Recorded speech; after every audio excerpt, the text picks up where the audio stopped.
Mr Speaker, I wish to make a statement regarding the future provision of winter fuel payments in Northern Ireland.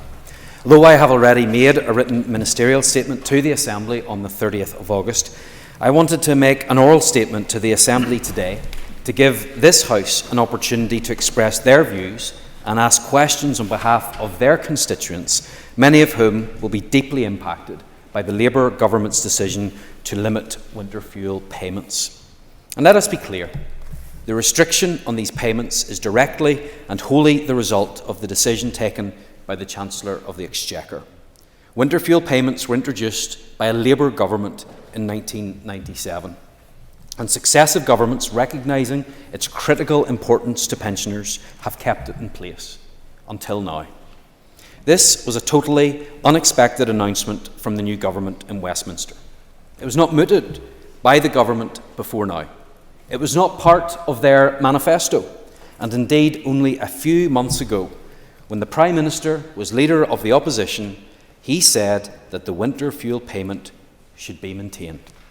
Therefore, it came as a surprise to us all that the government would announce the removal of this important benefit, and I can confirm that my department was given no prior notice of the planned change.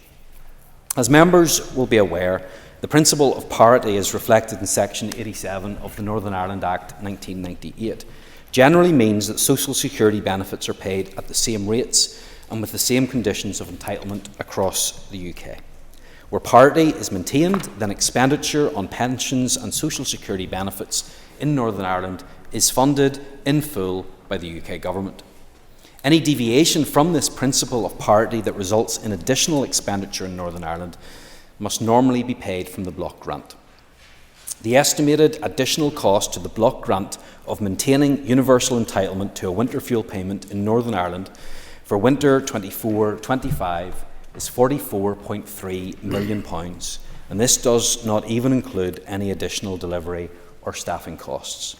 In addition, it's estimated that an appropriate IT system to deliver universal winter fuel payments in Northern Ireland could cost between £5 to £8 million for development and a further 20% of the development spend per annum for support and maintenance.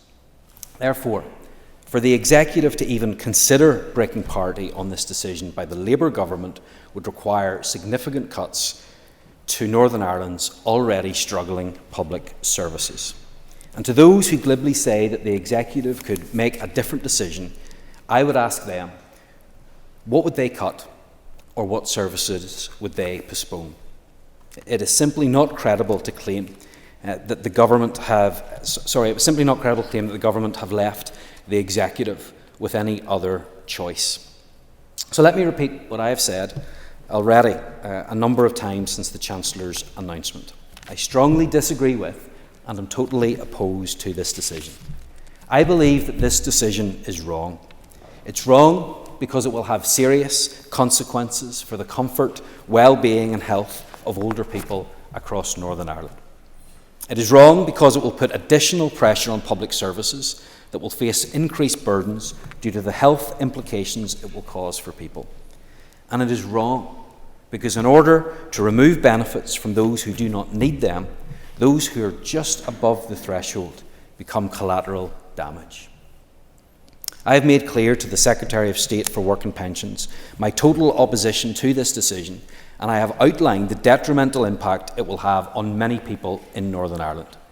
I have raised this issue with other ministers in the UK Government, and as an Executive, we have written to the Prime Minister to express our grave concern. Even at this late stage, I would urge the Government to reconsider. We are all aware of the incredibly difficult budget situation that we find ourselves in. We have had to make choices in our departments that ordinarily we would not like to make. But this decision is wrong, and I hope that the Government will recognise that. In the meantime, it is extremely important that people ensure they are receiving all of the benefits that they are entitled to. I would therefore encourage everyone to check their entitlement to pension credit at their earliest opportunity. This can be done by telephoning the Northern Ireland Pension Centre's pension credit application line.